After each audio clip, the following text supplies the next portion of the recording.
Welcome to Know Happiness, a podcast around how we seek, find, and sustain happiness in some of the most unusual places. Today, I'm here with Christy Marsh, a Tantrika, Reiki master, and clinical nutritionist. So let's get going. Let's get started. Yeah. Welcome, friend. Thank you. And what's awesome is we've had you on before, well over a year ago. And so much has evolved in our friendship and you being my teacher. I got my Reiki master with you and from you. And it's just evolved into such a beautiful friendship. And I'm just so grateful to have you back. Thank you. Yeah. Me too. Me too.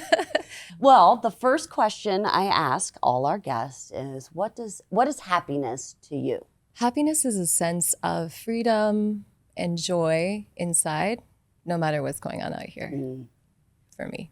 I like that. And you know, one was interesting. Somebody just said the other day that there's a difference between happiness and peace. And I think that we do, like he was saying, we just are constantly chasing happiness, right? The next thing or the next degree. If I do this, then I will be happy.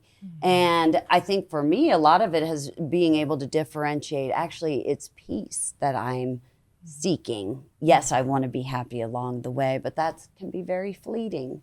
Yeah. Have you found that to be? Absolutely. Yeah, the dopamine hits versus just the presence, the presence and peace that gets to be in each moment. And I find that happiness blooms from that space. Yes. It's a lot more calming Yeah. than chasing, right? True. I've been exhausted for years trying to chase. So it only took me 47 years. Yeah. And I'm still coming into that presence. Yeah. Over and over again. Yeah.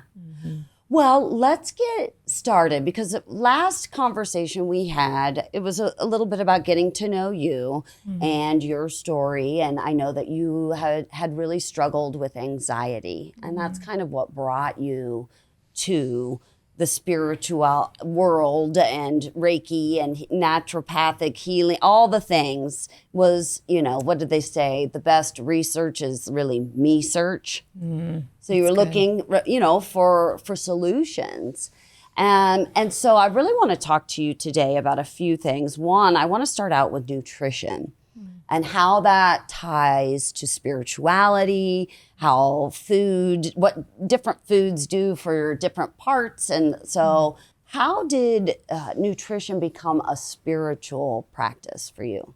That's a good question. For me, I can't separate the body from spirit because it's so connected and you feel so much better. I feel so much better when you're eating something closer to the earth, to nature, because you are nature. And so when I got clear on that, it was the closer I was to nature, the more I felt in tune with spirit and the more I felt in tune with my inner compass, my intuition, and what I was here for. So it just not only felt better, but this beautiful body could encase this spirit that wanted to express all the ways that she wanted to be who she was here to be. And you could eat well and you could have fun with food. That was an important piece for me. And the spirit worked better when the physical body was happy. Isn't that amazing? It's weird. It's weird how that works. Right. Well, for women, or I'll speak for myself, food has been an issue. I think that for me, there's been so much pressure to look a particular way, and I love that. And we've talked about this here just recently, how the female body has changed. What is aesthetically pleasing today was not the case when we were in high school. Back when we were in high school, it was very thin, no curves, or minimal. And so that was everything I was not. Yeah. And so, I've been working, it's still a work in progress in that, accepting and loving my body. And a lot of it comes from food and what I put into my body. And so maybe we can just kind of talk about how nutrition and certain foods can help women come to terms and acceptance and not just acceptance, loving their bodies. I mean, if someone has the answer for that, we can make a lot of money. I'm just kidding. I think the key, because everyone kind of knows roughly how to eat. Right. Right. I think there's tons of books. There's a lot of education. I mean, on Instagram and Facebook, you're getting all kinds of intel about it. But what it really comes down to is, are you enjoying what you're eating? And when you build that relationship of love around food and with food, it starts talking to you, just like everything else. So someone's gonna be like, your food talks to you? It does, especially if it's closer to nature. Each fruit and vegetable and even meat, all the foods that come from earth have its own code, as we call it. So even if you cut an apple in half, horizontally, you'll see a code in it. It looks like a 5-star. And it's giving your body its own code to unlock all kinds of energy in your body. So when you start to understand that, it gets fun to eat versus, should I eat this? Is this good? Is this bad? Because it can get really complicated. Yeah. And the more simple you can make it, the better. And when it comes down to it, it's like, what are you craving? And for me, I noticed that most of us are taught out of your desires. You're taught out of your craving. It's like, no, you don't actually want that. Yeah, I can't have that today. You can't. That's it. No. My cravings are bad. My desires are worse. You know, whether that was with school or church, you know, religion. It's like, I think of it even in school when I was a kid, I would feel bad to go to the bathroom just to say I had to go pee. It's like, this is not a good time to do that, you know, or hold it. Right. And so you're taught, I think both men and women are, but women, I think specifically, are taught a lot. I mean, look at us right now. We're crossing our legs. Right. You know, we're crossing the instinct there to all the areas of desire, you know, which we'll get into later. But then also this desire and this craving tells you what your body's needing. And then the secret is to find something that's closest to nature to eat that way, you know, instead of going up into the mind going, is this good? Is this bad? You know, is this evil? Is this good? It's more just, okay, I'm craving it. There's probably a reason, and there's an intuitive reason telling me this should be good for me, or it can be exciting for me, or it can be fun. And that's when it gets really good for me, is when it's fun. Well, you have such an amazing, like, you're just a great role model to me as a woman to watch your relationship with food.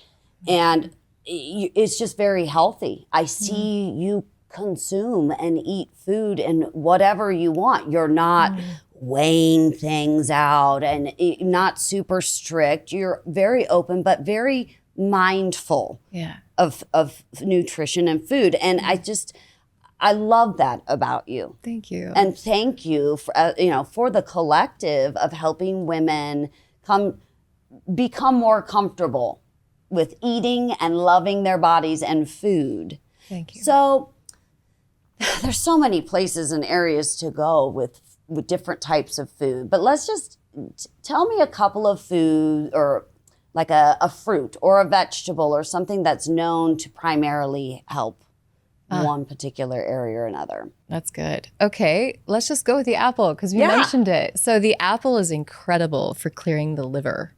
Did you know that? No. Yes, so the liver also holds, not only does it do 489 functions physically, but it holds the emotion of anger and resentment when it's not working efficiently.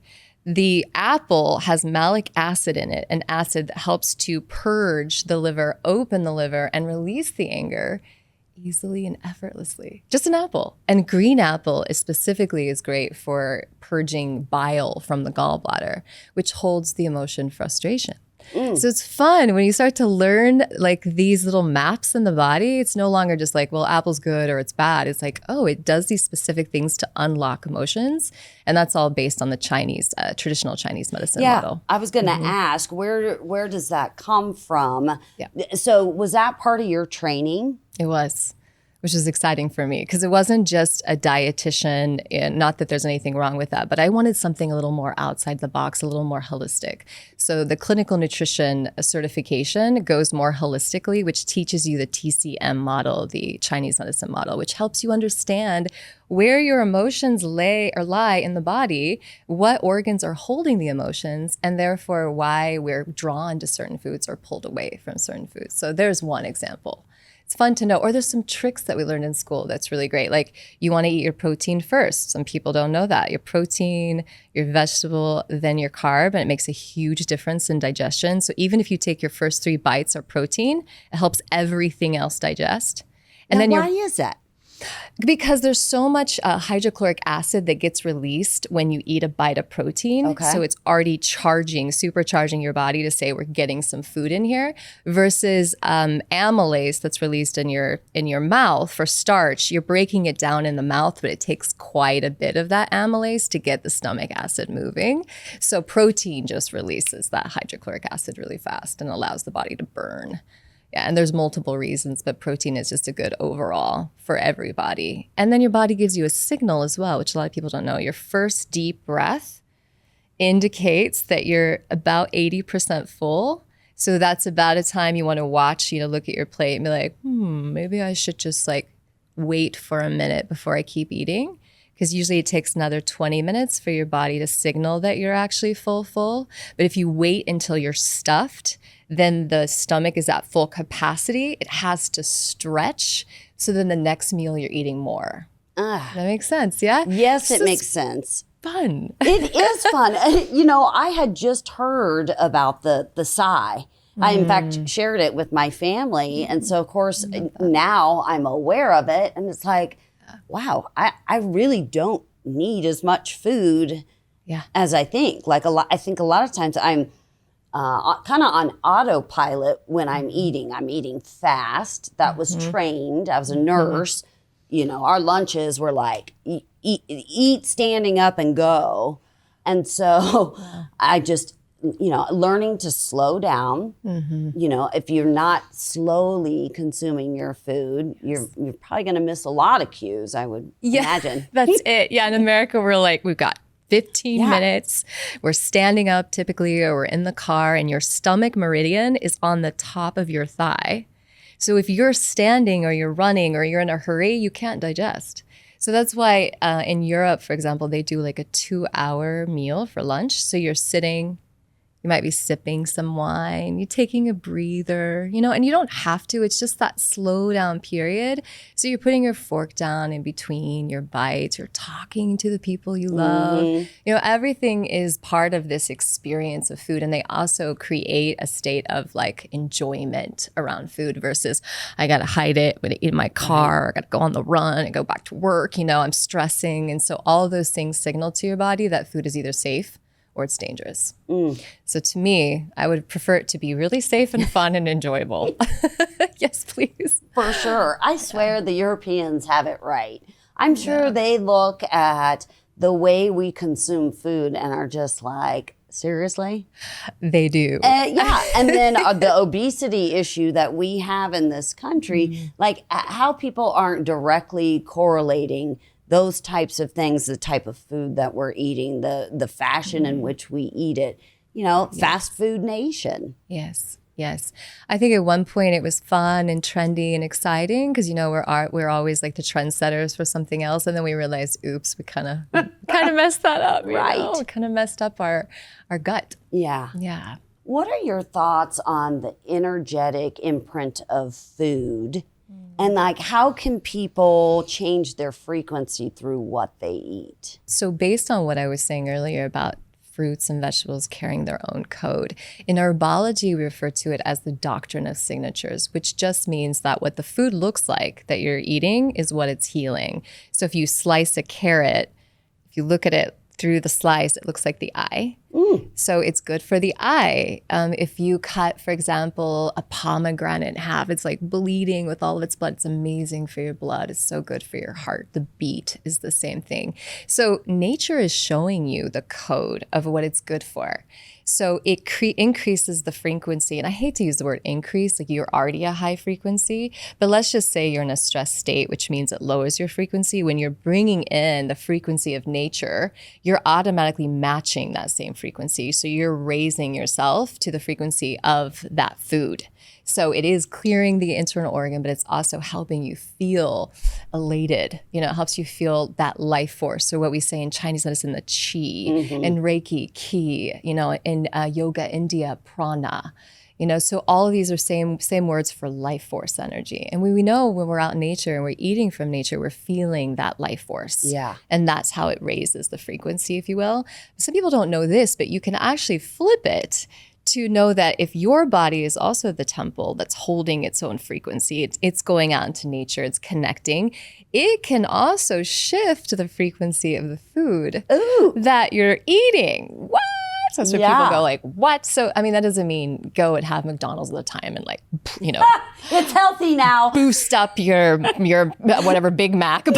But in essence, you could, if you know enough about energy in yourself. It would take a lot more energy to do that, a lot more intention, a lot more focus. So it's much easier to go eat something that's closer to your nature.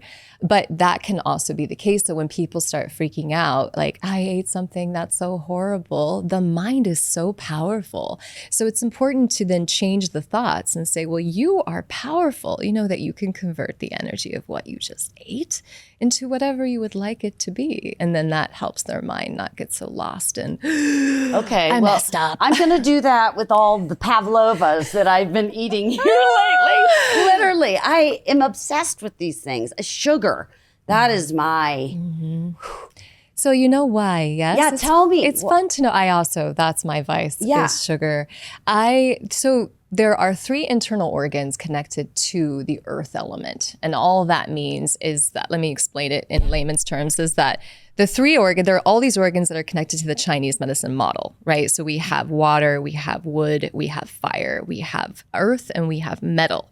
The earth element organs are on the left side of your body, your feminine side, and they are the stomach, the spleen, and pancreas. And the pancreas loves nurturing.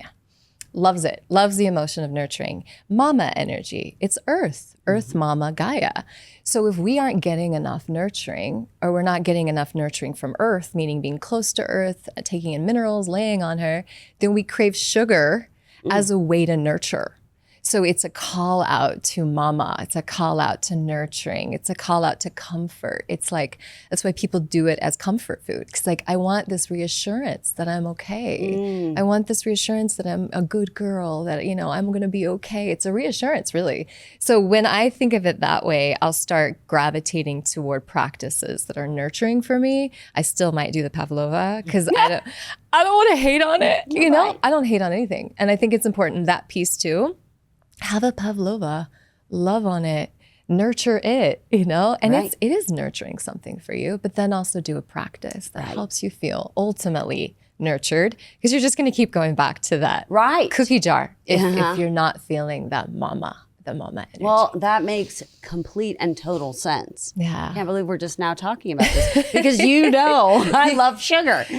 Same. We share our sugar fixes together. Yeah.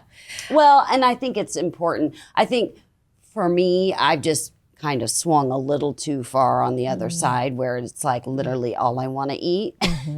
And so getting back to more of a neutral place or not as excessive, you know, like a pavlova every night or Andes every night is probably not a good idea. Well, and awareness is the beautiful part. It lightens the space. It's when we get really strict about it that we can't hear clearly. So just, all right, maybe I want to do a little less. But when you get really hard on yourself, that dense energy happens again. And the reason we want sugar is we want a lightness. Sugar tends to be a lighter energy. So just knowing that, what do they say when you're aware you're halfway there? Yeah.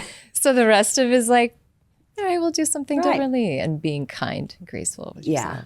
I think that's important. And I know there's a lot of women, especially, who really struggle with that shame around food and their bodies. And that's why I really wanted to have this conversation, because you're just such a beautiful inspiration to me and to other women about how to move in the world with food, because we need food. We do. And you know, that I think that's what makes, when we have disordered eating and issues with food, that it's not like alcohol where if you don't have it, you're not going to die, you know, like it's a necessity. So it's really hard, I think, to manage that. You know, it's something that you must have to sustain your life, and yet you really struggle with either eating too much of it or not enough. And so I think these conversations are really important to give women permission Yeah, or I find any of the topics that are so sort of taboo are the ones that are the most healing. You know, I went to Spain last year, so my family's from there, a year ago, and I think I gained 7 to 10 pounds. And I say this to women as well. You're supposed to have changes in your cycle because we have 4 different cycles in a month. So in your luteal phase, right before you're bleeding, you're eating 500 to 700 more calories. I mean, it might be 300 to 500, but I like the 700. And so you're meant to. There's a need to have more. So you're craving the ice cream, you're craving the chocolate, you're craving, you know, the extra carbs because you need the carbs to relax the nervous system during that time.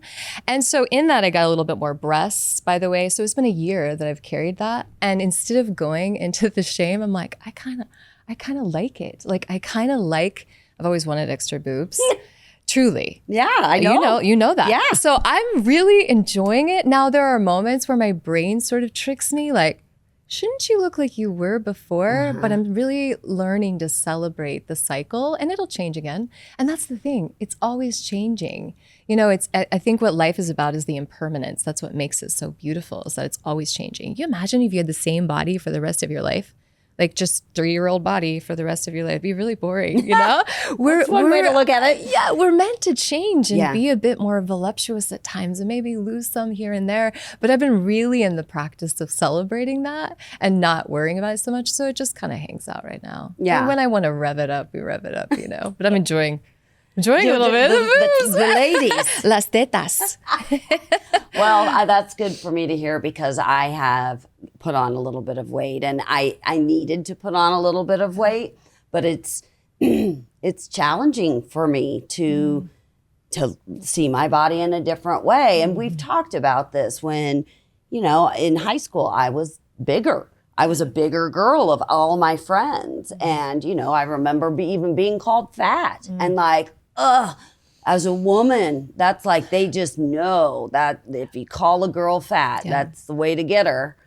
And so I think I've carried that with me, you know, my whole life. And so becoming really thin and having people say, oh my God, you're so tiny, like felt so good. It was like what I really wanted my whole life. You know, and so there's just this fear still there for me that like, what if I get too big, you know? And I had mold toxicity and had just massive inflammation everywhere and gained like 25 pounds like that. No sugar, no dairy. I mean, I ate the cleanest diet and I just kept gaining weight. And so it was a really good experience for me to see that sometimes, like I definitely have judgment around over people who are overweight, you know, and I realized through that experience, man, I'm doing everything right and I'm gaining weight, you know, like there is something medically not right. And I'm not saying that's for everybody in every situation, but that was my experience. Yeah. And I'm going off on a long tangent, but actually that's really good because your body is so smart that it gained weight to protect your internal organs from that mold. Interesting. So did you know that? That's how amazing your body is. So because it could have caused an even a more dangerous effect on your internal organs, but your body knew to create fat as a buffer. So fat is a buffer for stress. Isn't that interesting? Even though we will, as we stress, we can gain weight. Some people lose weight. But usually it's a buffer. It's a protector from an outside something coming to create danger. So your body was doing exactly what she needed to do. And because you gained weight, you noticed something's going on. Yes. How powerful is that? I had never thought of it that way. Yeah. But if it hadn't have been for this like massive shift in weight, you wouldn't have known. I wouldn't have known. That's right. And I would have just assumed that like, oh, I'm just kind of depressed and that was just my new normal. Yeah. When in reality, you know. She was protecting you. Yeah. Yeah. And we notice weight, don't we? Women, it's like, something's going on here. What's the, yeah. Because the body never lies. She knows exactly what to tell you and how to protect you. And when we get clear on that, we start to love her again. It's like, oh, thank you. You really protected me from something that could cause major harm for me. Oh, I just feel so much better talking to you. Oh, good. Love you. Thank you. let's say I come to you and I say, I'm just really depressed and I've got a lot of anxiety. What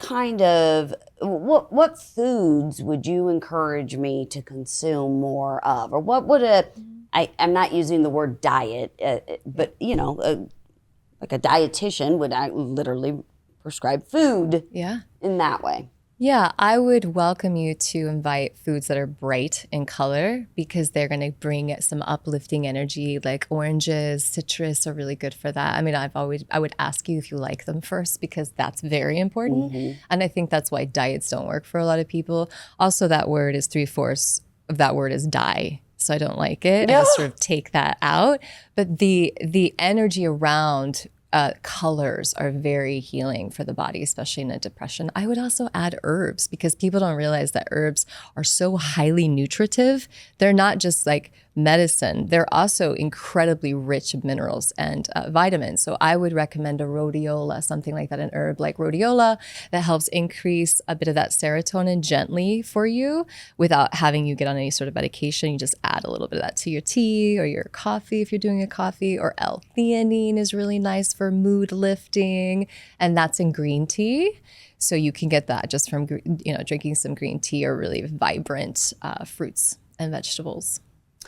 Wonderful. Yeah. Thank you. Herbs are amazing. Yeah. Highly recommend. You know so much about all of that. I mean, it's fascinating. You're always like, oh, just put a little of this cayenne with this and that. It's great for heartburn. We're all like, I just okay. geeked out on all of it in school because I was primed for it. I had so much anxiety at the time that I'm like the girl in the front row. Like, I want to learn everything. Yeah. So it hit right here into my memory because it was such a need at that time. I remember it. And you've been doing this for years. This is clearly your dharma. And thank you. It's obvious that you are highly educated and knowledgeable around all of this. So you're just a wealth of knowledge, really, when it comes to this. I always enjoy going to dinners with you and the explanation. Oh, I'll put this little sprig on here. It's you. Fun. It is fun. Yeah. Nature gives you everything you need. Isn't that true? Mm-hmm. The very things we're avoiding, like it's all in your backyard.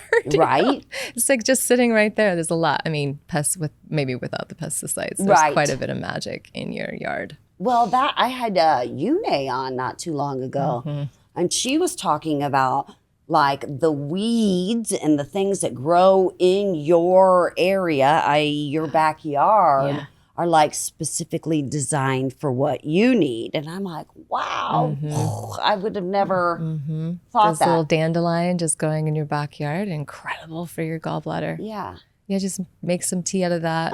Make sure there's no spray. Maybe no Roundup. Maybe less glyphosate on there, which is an endocrine disruptor. So we don't want that. I know. So we have bat houses and they've been spraying for mosquitoes. We don't have our yard sprayed, but neighbors have. And we've noticed that our bat population has tanked. Like, and here, we're out there. I'm out there barefoot all the time, walking.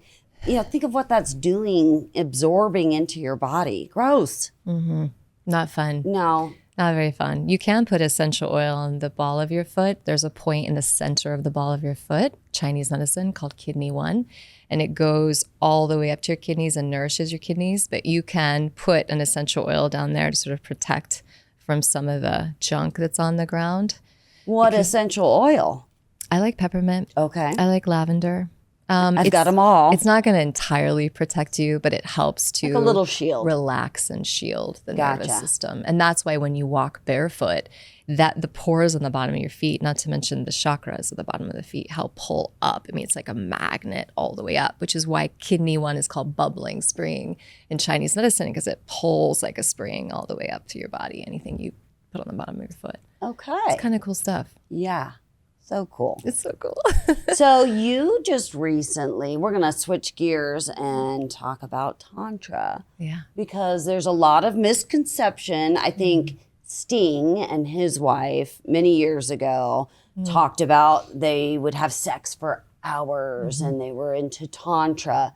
And so it kind of made it a little bit of a buzzword and kind of more mainstream. But I want to know, what is Tantra? explain to people what it is Yeah. and how you found your way to it. It's just wild monkey sex. I'm just kidding. So Tantra is a Sanskrit word for weaving together. So essentially it's weaving spirit and the physical form together. So it's not separating the two. So going back to the beginning of talking, what we just talked about, the nutrition, is that Tantra teaches you that everything is the divine. So that's us sitting here having a conversation. The divine is in all of that. Walking barefoot on the grass in the morning is a Tantra practice. Eating sensually, using your senses is Tantra. It's weaving spirit into every physical, mundane thing that you do. Yeah. So that's the simplest way to define it. So yes, you can weave that into sex because sex is life. But a lot of people just sort of focused on that one part. But Right. I like it because it did bring a little bit of light to that shame area, the darkness of like, you can't do that and that's taboo and that's only done behind doors. It's like, not really. It's actually one of the greatest gateways to spirituality. And Tantra isn't just sex, like I said, but sex is life. I mean, Right. I joke with students that you go outside and nature is constantly sacredly fucking. I don't know if I can say that. Yes, you may. But that's what it's doing. It's Right. the flowers of the plant is the vulva, It's alive. It's showing you life. It's procreating all the time. You're not going outside and saying, you better put a jacket on or like zip up those pants. Like nature is showing you that life force creates more life force. And there's no shame in nature, but humans have decided to create a shame story around a lot of things, but specifically pleasure, sensuality, and God is in all of that, And so it's bringing that awareness back in that we can weave spirit into all the things. Yes, sex. Yes, food. Yes, walking. Yes, sitting. Yes, everything. Going to the bathroom. I mean, all of it's Tantra. It's just that Tantra has different practices, breath techniques, mudras, yoga. And there are sex techniques where you are breathing up your chakra centers, connecting you with God and the divine. And it's beautiful and it's incredible. And it gets you out of that porn, lusty, takes away the not so sacred when you do learn the tantric practices that have been taught anciently for a really, really long time. So simplistically, it's remembering God in everything you're doing. Tantra is God is in everything, everywhere, in the mundane and the pleasurable and the not so pleasurable, In all of it. in everything. In everything. That there's nothing to shame. That you are all of life and the divine is all of you.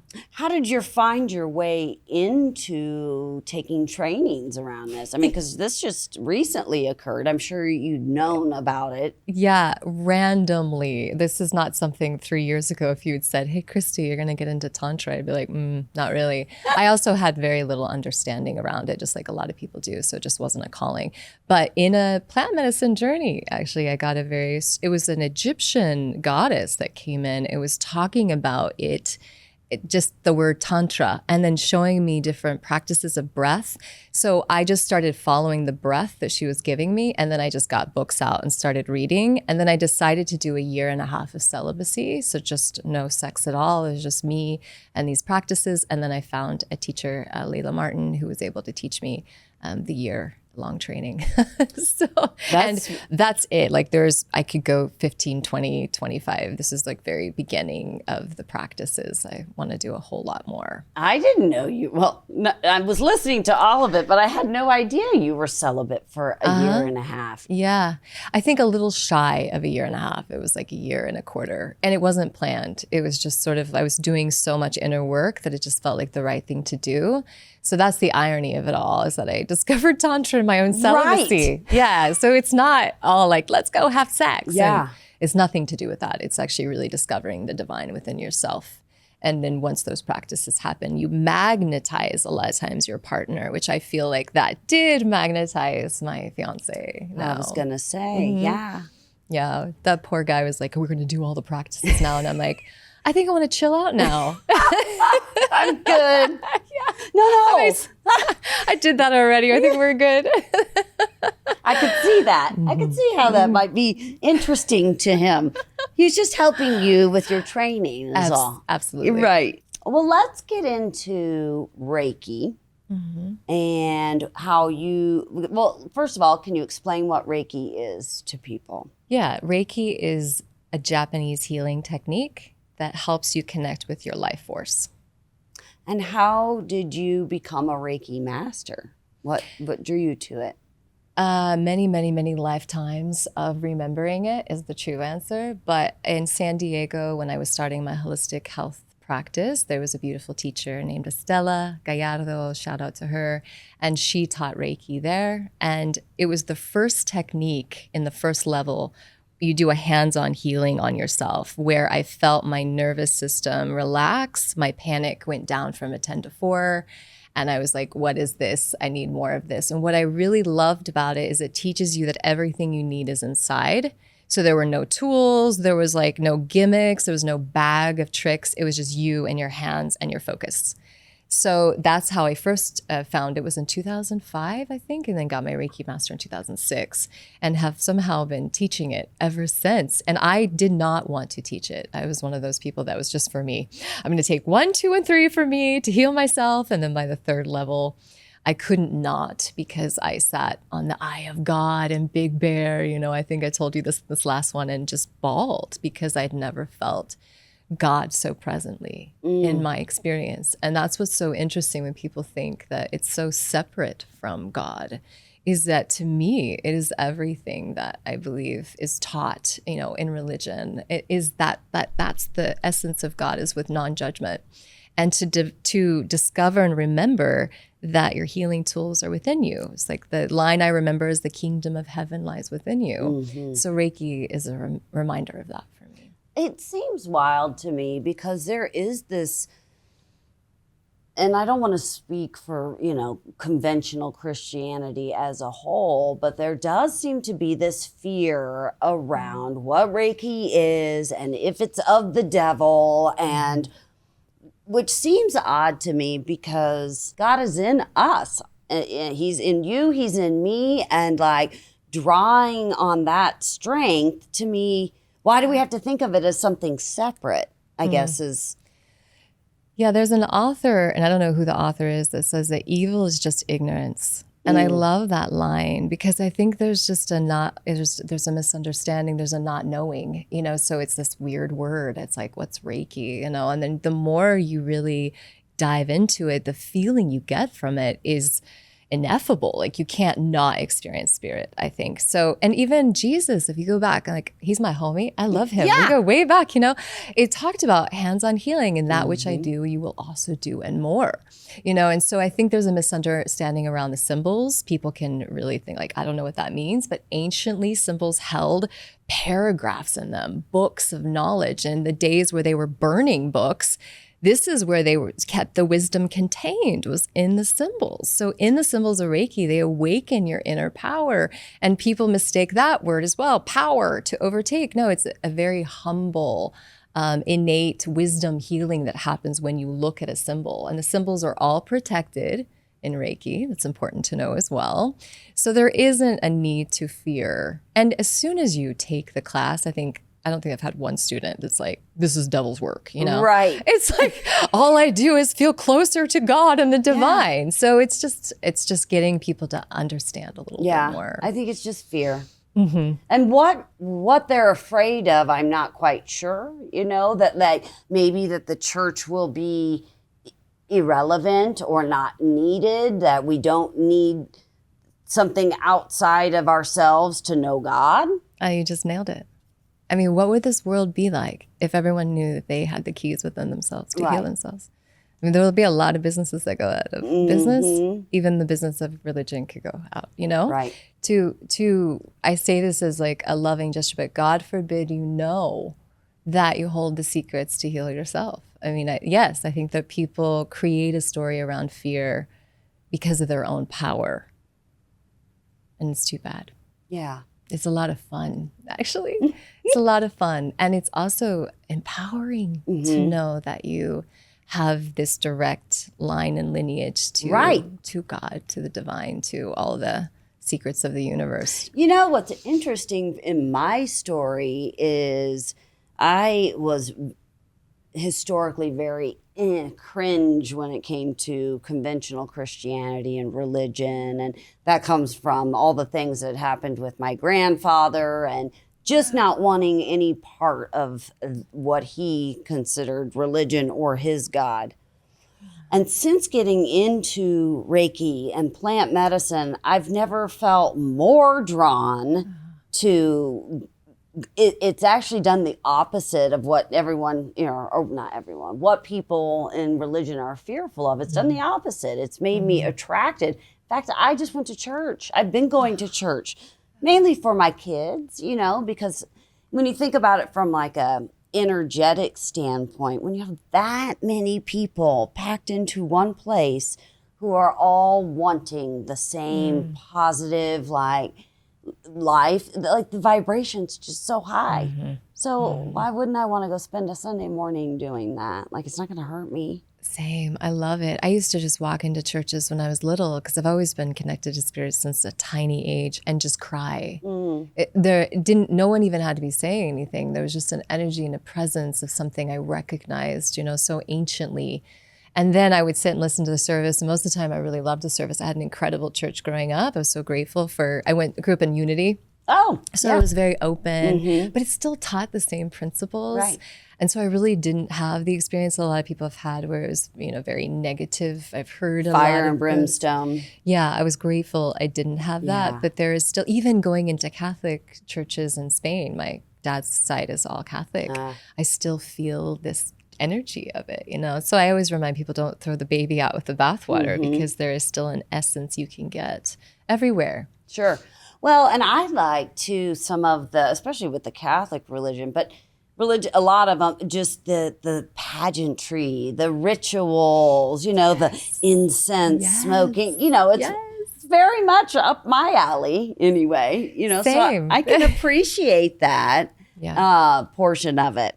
Well, a lot of those traditions were taken from the pagan rituals. Isn't that interesting? All shifted. Fascinating. Yes. I'll just leave that there. Another podcast. Another podcast. Yeah. So let's pop over to spirit guides. So for people who don't know what a spirit guide is, would you share what your experience with what a spirit guide is? Oh, man, that's that question. I mean, 19 years of, communicating in with spirit guides, I still don't have a great answer for that because it's different for each person. But essentially, I talk about it's your guidance team. So it's a team of spirit beings who are here to help you, help guide, remind you, have fun. They're very fun. So they could be ancestors of yours. They could be a version of your higher self. That's not really a great word, but your highest self. Be friends from this time or another timeline.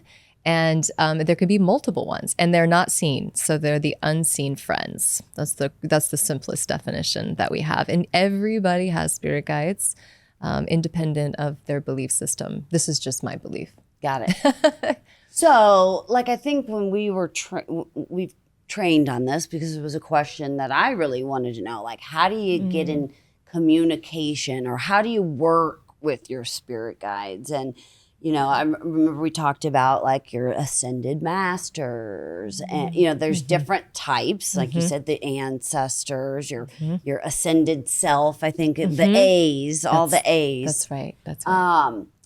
And I think a lot of people, there's misconception that it's woo woo or weird, or that you're communicating with spirits essentially. Yeah. But how can you dispel that it's not scary, it's not bad, it's like you said, a team.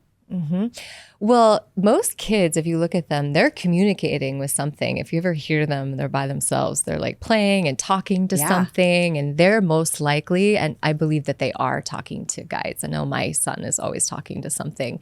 And so there's a sense of, when you're older, there's a sense of something that's there, especially if you're curled up in a ball on the floor and you're crying and you're asking for help. Some people will literally feel something on them, like a slight touch, or they'll feel themselves feel better suddenly. There's a sense about spirit guides that feel good. versus spirits that maybe have transcended on, who are not guiding you. They're sort of trapped. And that's a different conversation entirely. So those beings that go to the fourth dimension, so we're in a 3D dimension. Some, when they pass over, they don't quite go over to the light. They're still hanging out. Unfinished business is there. There's a sense about them. Some people might call them a ghost, that doesn't feel so great when you're in proximity to them. Does that make sense? Yes. Where versus spirit guides have transcended on, and they're literally here just to help, to support, to remind you. Happy to be there. Happy to be there. And they're assigned as your spirit team to help gently guide you. Now, they don't tell you what to do, and that's the secret to know if it's a guide you're talking to or not. So a guide will never tell you what to do. They don't feed your ego. And they won't make you do something, right? So there's no sort of coercion at all. They're just very loving. They're very cheerleading, if you will. But some people have come to me and say, hey, I'm talking to spirit guides and they're telling me that I'm going to go beat this person at this. I'm like, that's probably not a spirit guide. Right. Or they're telling me that I'm better than. That's not a guide. And that's kind of how you decipher it. And I think people can get confused because then it's like, close down everything because I don't want to talk to anything negative. But innately, it kind of goes along the lines of when you're connected in with your heart. And so that answers the question, how do I communicate with my guides? They talk through here. Mm-hmm. Any other spirits talk through the mind. So the heart, the way to get into communicating with guides, because I believe everyone can, is to drop into the heart and really open into the heart of love. And they communicate through that way. They don't always communicate through your ears and what you hear. You feel them. Some people see them when they close their eyes. They get dreams. I know. I think almost everybody's had a form of dream from someone that's passed over in their life. That's usually a guide talking to them in dream state. So I don't know if that answers your question, but there's a sense, there's a feeling that's like, I feel really good right now. I feel loved. I feel nurtured. It's kind of like a grandmother or a great grandmother for people. I feel really loved on right now versus, ooh, I just walked into a room and it doesn't feel good. It feels cold. It feels like, something's playing with me. Well, I think that's a good way of discerning. Yeah.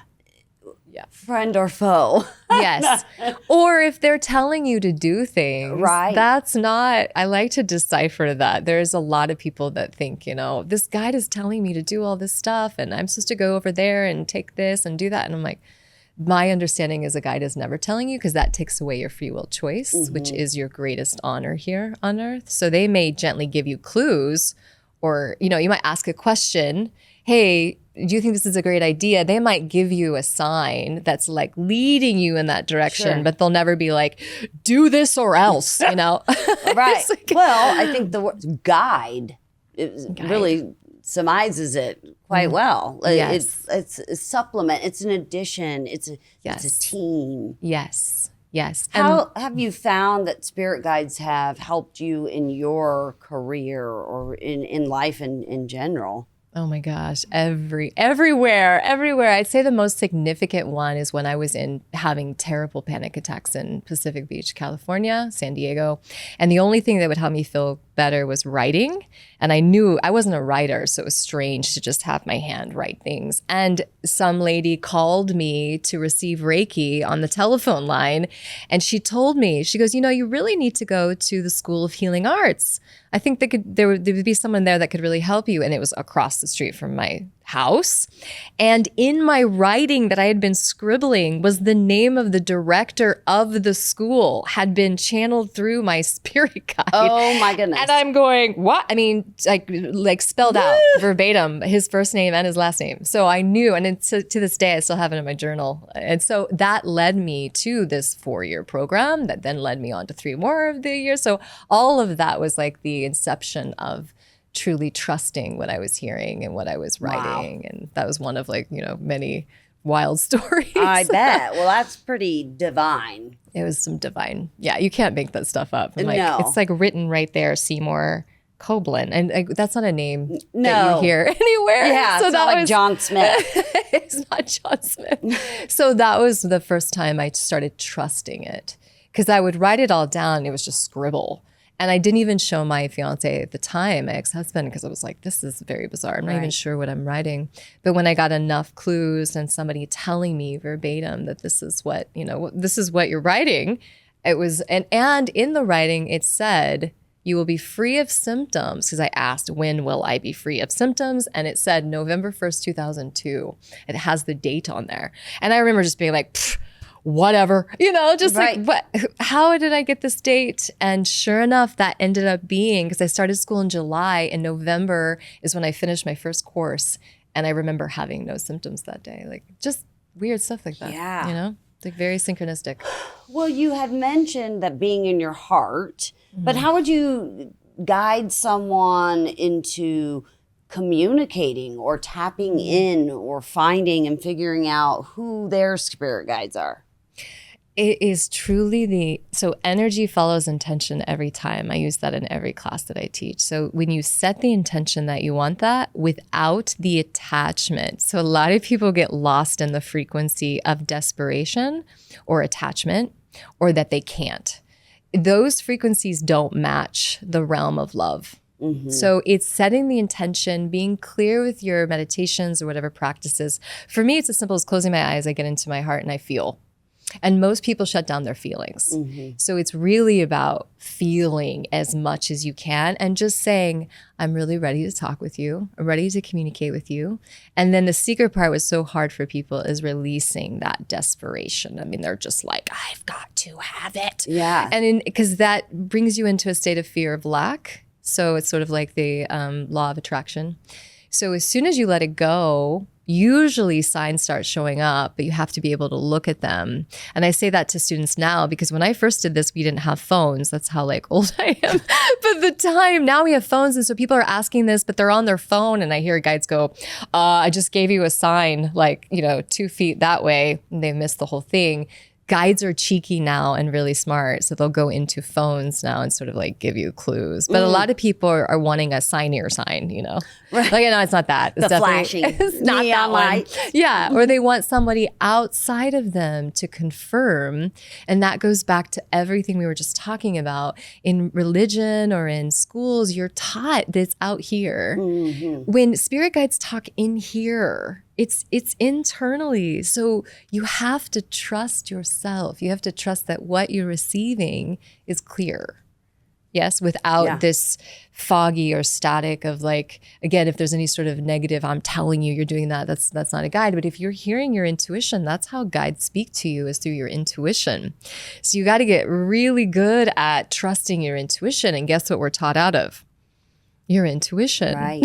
So it's really coming back in and going, oh yeah, okay, this is telling me to go this direction. My intuition is telling me to eat this. My intuition is telling me to sit down. My intuition is telling me to go by the ocean.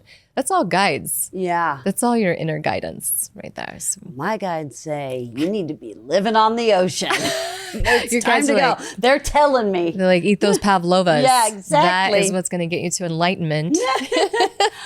You seem to really have everything all together. You really do. And I know you well enough to know that's not a facade, that you really do. I know you're figuring your life out just the same as everyone else, but you really have a great head on your shoulders. And I want to know, what are some of your spiritual practices that you do to stay grounded and so present with people? Thank you. I hang out in the garden. That's one. I get silly. I have a knack for sometimes taking myself too seriously just because of that recovering perfectionist that's there. So I get really weird. And I just get silly in my house and dance around, just make funny faces. Right. And it helps me ground into my physical form because I tend to be in spirit most of the time anyway. Yeah. So for me, it helps me ground is by dancing or moving or really getting silly. It's not a performance. It's it's weird. I'm sure Kenji loves that.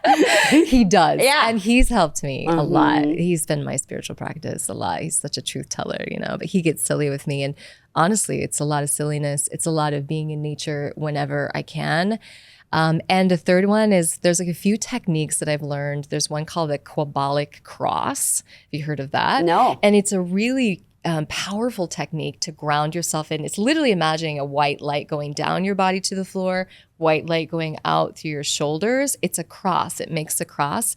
And you're saying the prayer of the, what is that beautiful prayer that we learned in church? Was like the kingdom and the glory and the power forever. That song or that one. You're saying it in Hebrew, so it's a Hebrew, and what it does is it not only protects your energy field, but it boosts up your energy. So you're able to receive the energy of spirit versus using your own. Most people don't know this. You're not supposed to use your own energy for any energy practices. Most people, they lose their energy field by giving their energy. So the Kabbalic cross has been a way that I use spirit's energy. And then I also use the spirit's energy to give to the earth, so give back to it. And so it both protects me and activates me. So I'm not feeling all the distortion and that's a new one that came in this last year for me. Because otherwise I was like fritzing, you saw me like, I can't do this anymore. Well, it is true. You are such a giver. And I think it's really important for people, especially in like any kind of, well, just in life in general, mothers, service industry, it doesn't matter. We spend a lot of time giving, and that there be some reciprocity, whether that's in your friendships or whatever practices that you have, that something is filling you up. And it is important to be really grounded when you're working so closely with someone, because I learned that lesson the hard way. If I'm not grounded, I felt just drained every day after doing massage or doing an energy healing session. And I realized I just wasn't protecting myself at all, because done in channel and grounded, I'm like, I feel energized. Yes. And there's a big difference, and you can tell. I learned that one the hard way too. Probably like 55 times. Right. Like hot stove, hot plate warning. Keep going. Well, I really appreciated you coming and sharing just all your amazing insights and knowledge, and I just like seeing you and hanging out with you, so I'll take it any way I can get it. That just made my back go ring. Thank you, Lindsay. Thank you so much, Christy. I always have so much love fun you, with sister. I love you too. Okay. Yeah! Woo! My poor mouth is so dry. If you like this episode, please like and subscribe for more conversations. And until next time, be kind to yourself, listen inward, and keep following what lights you up.